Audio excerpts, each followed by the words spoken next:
Welcome to My Life. We're very privileged and pleased to have longtime Oxford resident Randy Davisson with us today. Randy and his horse Eli have traveled to all 50 states, including Alaska and Hawaii, as well as all the provinces and territories of Canada. In fact, he made his way into Ripley's Believe It or Not by doing this. He's also been a leader of the Optimist Club locally. He's been a motorcyclist for several years. He's been a real estate broker, a Little Caesars franchisee, a husband and a father, and he has a website called eliandi.com. I can't think of much else you could do, Randy. eliandi.com. Yeah. Okay. You can't think of... I don't know what else you could have done in your life. Do you? That's a good one. Well, That we can talk about anyway. I was a musician for about 25 years. Do you still, you told me you played the drums. Do you still play the drums? I can. I haven't played in a long time, but I played. My last jobs were down in Alabama. We had a ranch on the last mountain in the Appalachian chain. The Appalachian chain splits when it comes into Alabama, and the higher mountains go down to Birmingham, and then there's a chain of mountains that come across east and west across of Alabama, and we were on that last mountain. Yeah. Now, when I say mountain, I'm probably talking 2,500 to 3,000 feet. Wow. You know, not a huge mountain, but a mountain. It is categorized as a mountain. Well, you know, we got a lot of ground to cover here. Okay. And a big part of your life has been your experiences with you and Eli. And by the way, just to bring the folks up to date, Eli had a bit of surgery today, didn't he? Yes, sir. Some eye surgery, I believe you said. How's he doing? He's doing fine. Okay. We hope that this will save his sight in his right eye, and also that it won't, by doing the surgery, it won't go into cancer, because that's where it was heading. Yeah. It's hard to imagine that you have ridden Eli in all of these places. 63, as a matter of fact. What started that? Okay, I, for years, have been interested in the Appaloosa Horse Club and the history of it. In 1877, the Nez Perce Indians, which were basically Idaho and eastern Oregon, because they were swindled out of their land and a sacred lake was taken away from them, 800 decided under the leadership of Chief Joseph, one of the chiefs that took a Christian name, and decided to do their best to get to Canada to get away from the federal government. They didn't want to be put on a reservation, was They that were it? on a reservation. Oh, they were. But they kept losing the reservation because gold miners were finding gold, and the miners had more power with the federal government than they did, so they went from a good-sized reservation to 1/7 of the reservation, the original reservation. So they decided to go to Canada. Now, when General Custer, when he was killed, he fought the Lakota Sioux and the Northern Cheyenne. Those two went together to defeat him. But as soon as it was over with, they took off for Canada so that they wouldn't be subject to the federal government's power. And so the Nez Perce heard about this, and they decided to do it too. So the Appaloosa Horse Club formed in 1963. 1936, inverted numbers there, decided to do 100 miles starting in 1963 of the original 1,300 miles the Nez Perce took. And so I have rode, they do 100 miles each year, and I used to read about this, and I just wanted to go out there and ride, you know. Sure. And so I have done 600 miles of the 1,300 miles, and that's how all this got started. I didn't set out to set a world record. I just, on my way through Wisconsin, I rode Eli there, Minnesota, North and South Dakota. That year the ride went from Montana down into Wyoming. And then my brother met me from Washington State, and he and I rode in Idaho on the way back to his home in Washington. And we rode on Mount St. Helen, right up to the glacier. And the horses' feet were still bringing up the ashes. Were they? Now this was 2000. Yeah. Okay, they were still bringing up the ashes from the eruption in 1980, 20 years earlier. It's amazing, isn't it? Yeah, and so then we went over to Oregon. I rode on the Pacific Ocean in Manzanita, and he went back home. I always wanted to ride in the redwoods. I have drove the full coast of Oregon and California, the full coast, in a convertible car, once going south, the other time going north, okay? And so when I went through the redwoods, it's just a terrific, unbelievable experience, you know? And so I was wanting to ride a horse there, and so I went down to Crescent City, California. Now that's where the coastal redwoods are. They grow to be about 300 feet, and that's the wood that people want to make decks out of and various redwood things. I also rode in the sequoia forest later, and that's the one where you see a car drive through a tree. That's the sequoia, and back about 1910, I guess it was, they hired 2 men to cut that hole through the tree. Paid them $35 each. I mean, they worked on that for about 2 weeks, cutting that out. You've seen some beautiful scenery, haven't you? Oh, scenery is, yeah, the Rockies, and particularly the Canadian Rockies, are some of the most beautiful you'll ever see. Mm-hmm. Yeah. Did you have a difficult time getting into some of those territories? I mean, you even went into the territories of Canada, which is quite a ways up north. You're getting close to the Arctic Circle. Yeah, when I went to the Northwest Territories, we had to take a gravel road 125 miles. A good road. It was a good gravel road, but it was a gravel road. 125 miles. And they cut the trees back somewhere around 150 feet from the road. And up there, you don't see deer crossing signs, warning signs of deer crossing. Right. It's forest buffalo. Now they look very much like our bison here. They're genetically linked.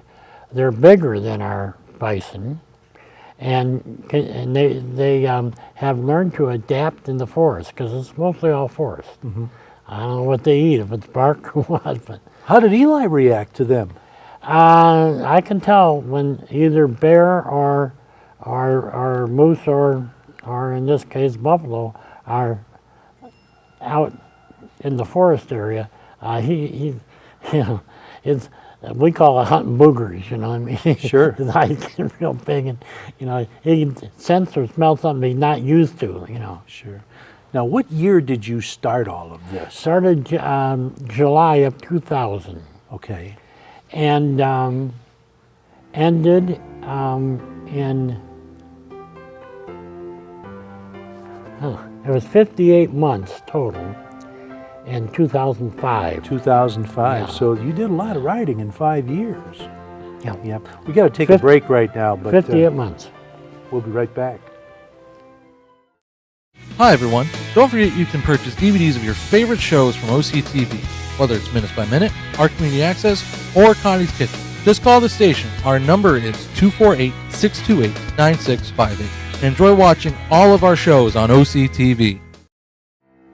We're here with Oxford resident Randy Davisson on My Life, telling us a fascinating story of riding Eli, his Appaloosa, in every single state and every single province and territory of Canada. And one of the things that is very important to Randy, has to do with helmets. And Randy, I'm going to let you talk about that some more. I started this ride in July of 2000. And somewhere around April and May of 2001, I kept getting this reoccurring thought, almost as though someone was talking to me, saying, Randy, you ought to wear a helmet. You're riding in dangerous places. You're riding in the Rocky Mountains and all types of terrain and so on and so forth, and you ought to wear a helmet. And then I guess I probably thought back of the time that my wife and I were coming back from a southern trip on our motorcycle.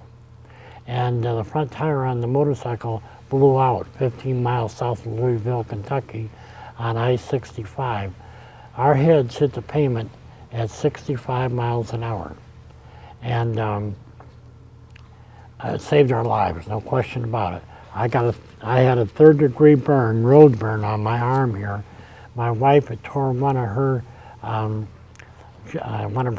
sneakers right off her feet and shredded her pants, and she was hurt in more places than I, but not as bad as this one here. Mm-hmm. I've had one skin graft on it. Uh-huh.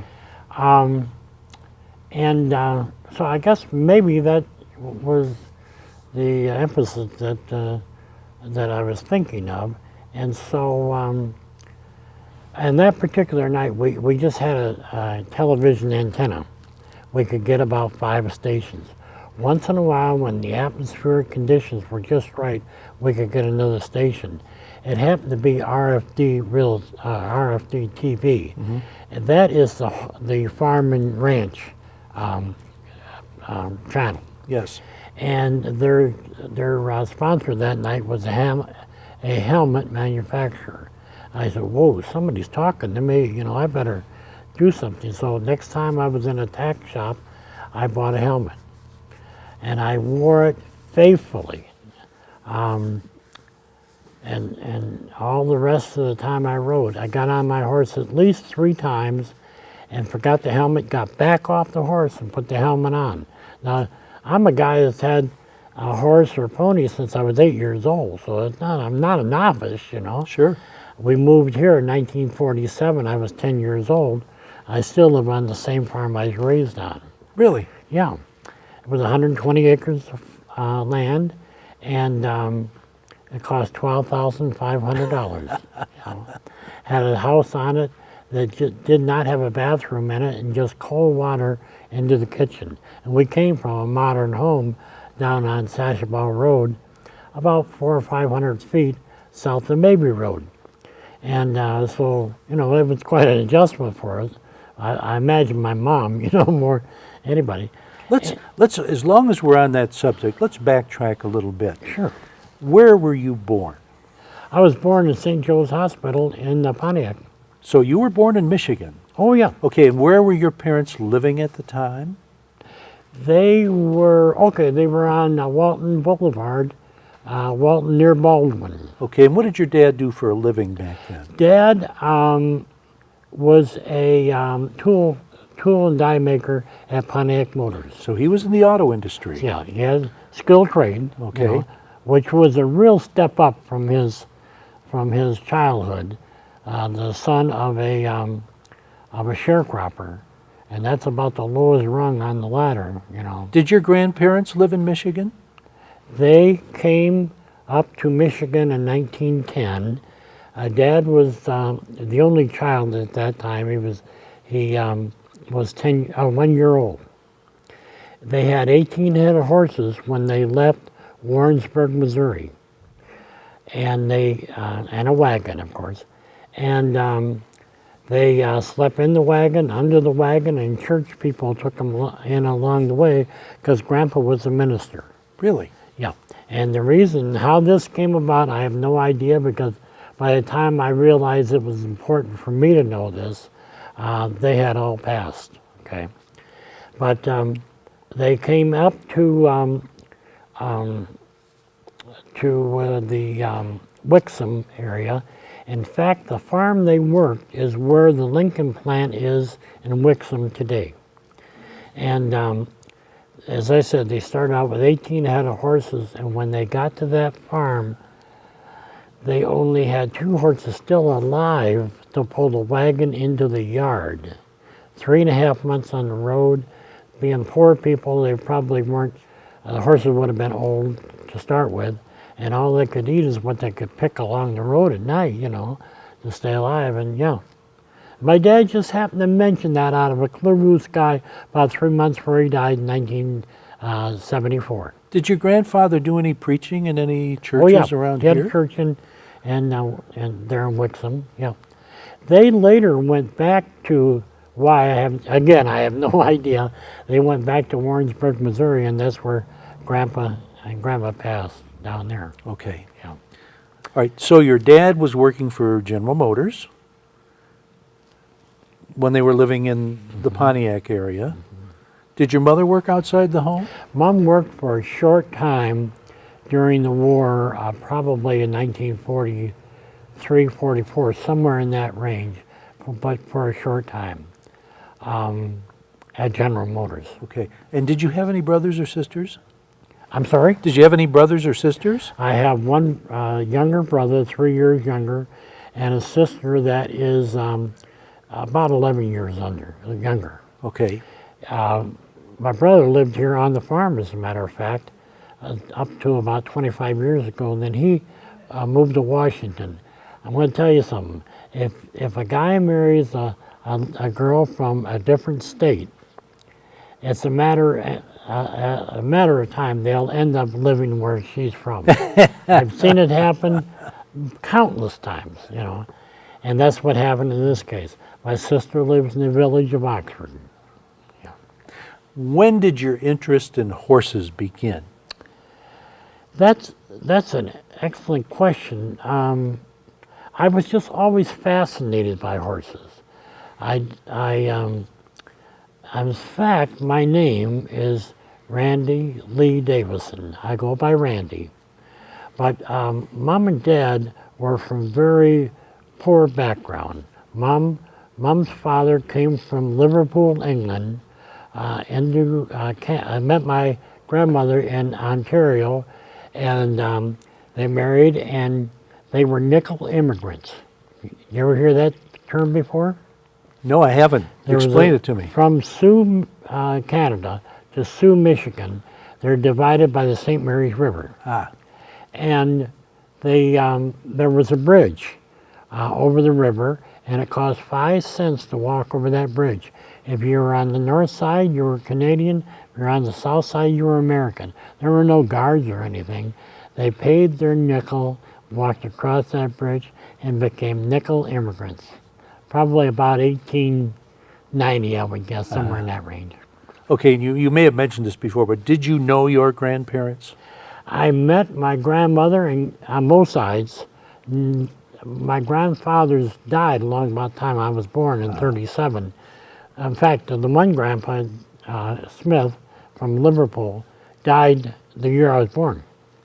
So, yes, I met my grandparents, but I didn't realize that the family history would be so important to me till they were no longer around. You know, That's something that I think we all realize. yeah. Usually later than sooner. My grandpa on my dad's side was Swedish, and his wife was Dutch, and grandpa was from Liverpool, England on my mom's side, and so was my grandma. She was from England. Right. We need to take a break here, Randy, but Okay. we're going to get back to the subject of horses when we return. We'll be right back.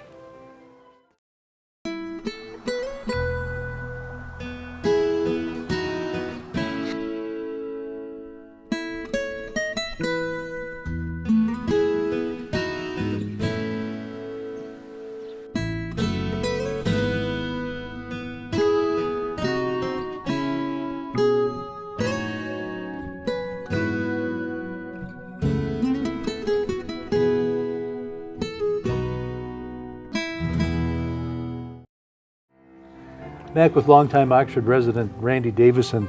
Randy, you got to tell us, how did you get started with horses?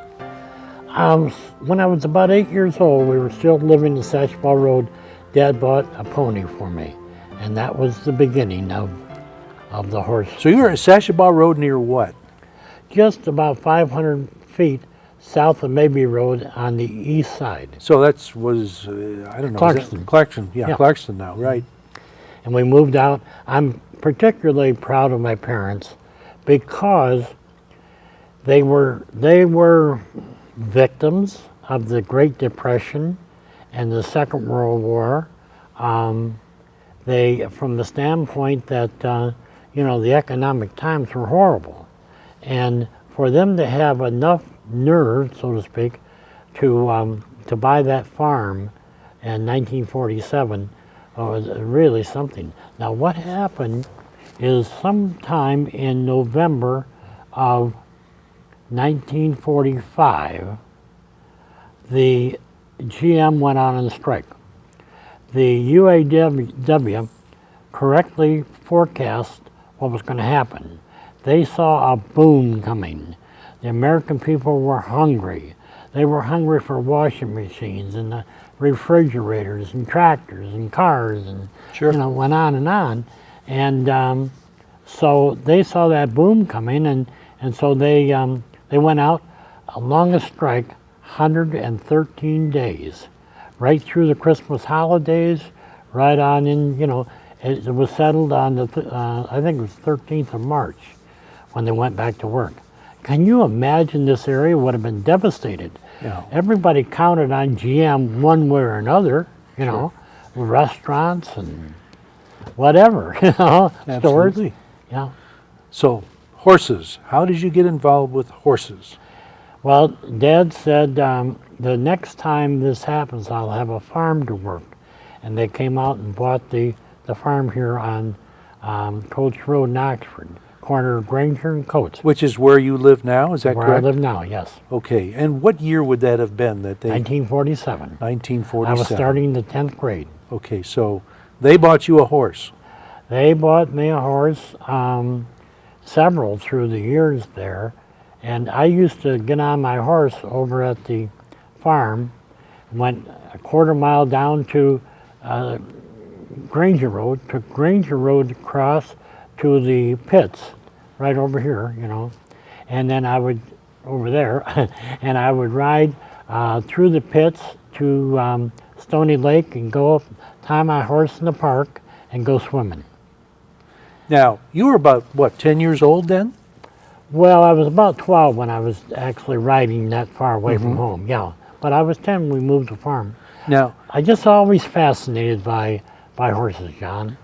were your brothers and sisters as interested in horses as you? My brother and I share, and he has them out in Washington State. Right. My sister never really got into it, which is interesting from the standpoint that in Michigan, I would say maybe as much as 80% of the people showing horses are women.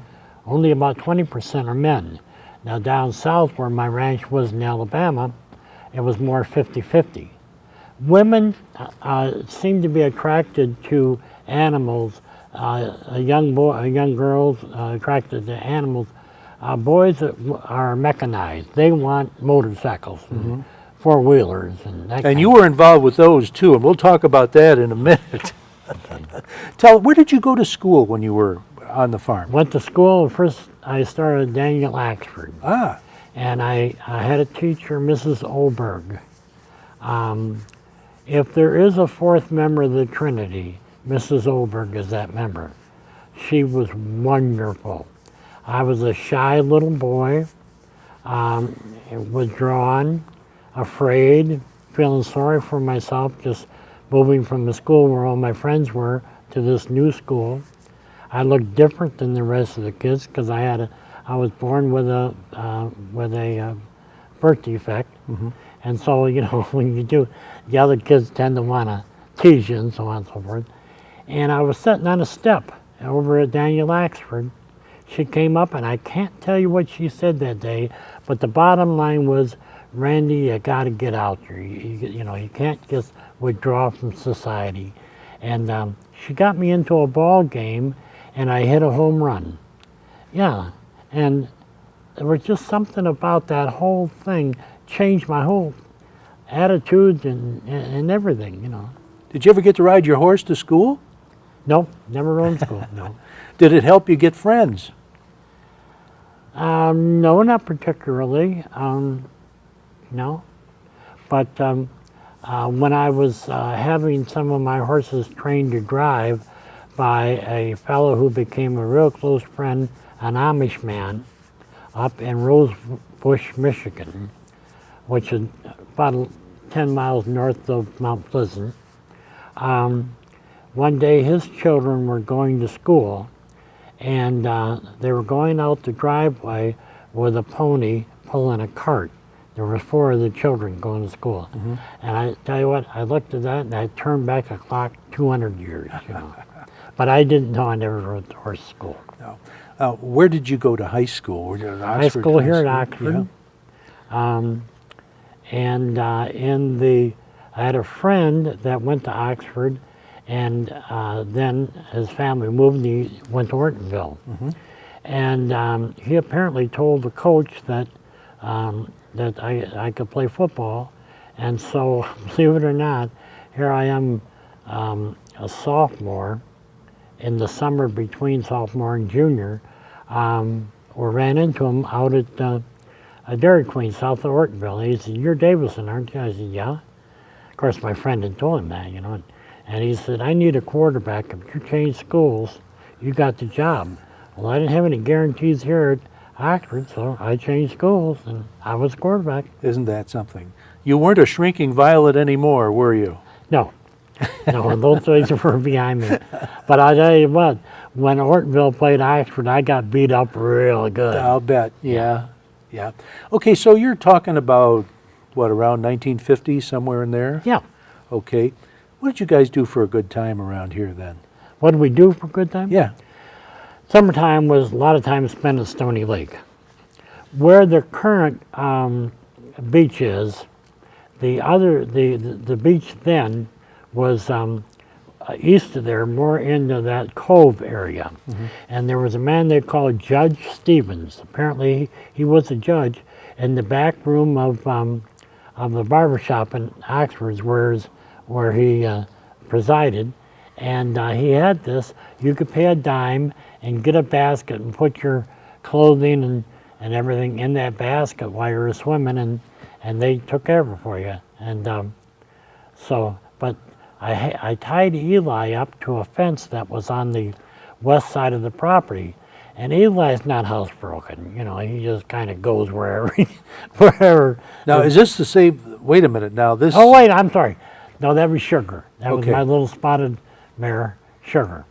And I tied her up to that fence, and Judge Stevens found out who I was and called my mother and said, "That boy of yours is tying this horse up over here, and he's doing his number there and on the ground, and I got swimmers and I'm running the beach." Well, of course, you know, and I shouldn't have done that.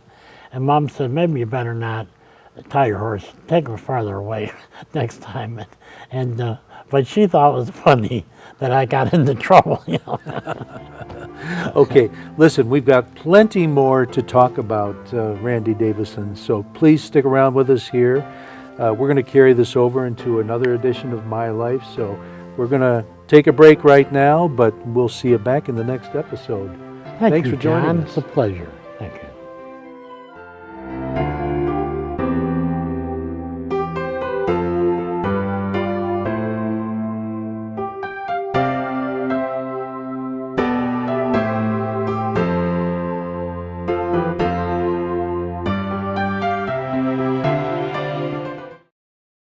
You're watching OCTV, Oxford Community Television, serving Oxford, Addison Township, and the village of Leonard.